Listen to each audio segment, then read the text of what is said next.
At an airplane, and there's a person getting deported to Afghanistan, and I'm not going to sit down until this person is off the plane. Remember how they applauded her. Thank you.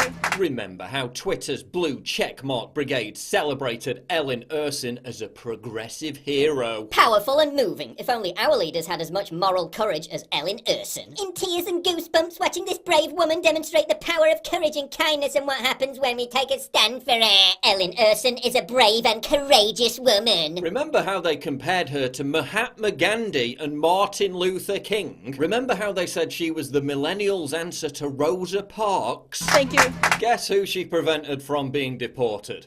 Take a wild guess. A violent criminal who was sentenced to prison for viciously assaulting women and children. Someone who whips kids with electric cords. Someone who smashed his wife's head into the ground when she tried to intervene. Someone who threw a glass at his wife's head. The district court corroborated the testimony of the wife and children, documented their injuries and confirmed their story was accurate. So well done. You helped a wife beater and a child abuser. Fucking bravo! Thank you. And all you blue checkmark idiots applauded it. She literally came to the aid of a violent criminal who likes to attack women, and the feminist left celebrated her as an icon. Thank you.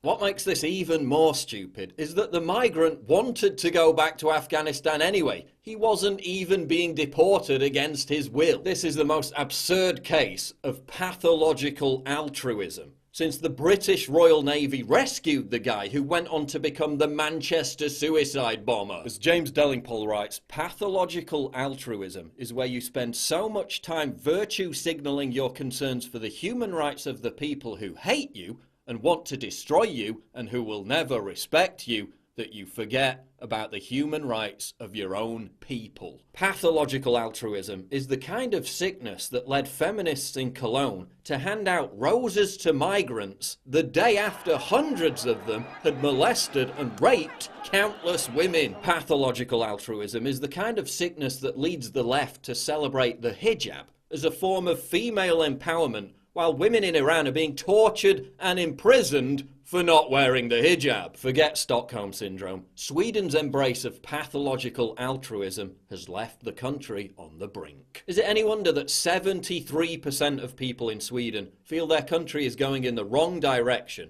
Is it any wonder that crime and mass immigration are their top concerns? Is it any wonder that the anti-mass migration Sweden Democrats are vying for #1 in the polls ahead of the country's election this September? When you have idiots like this running around rescuing violent criminals who abuse women and children, and then being celebrated for it by the media and the left just so they can score temporary virtue signalling points.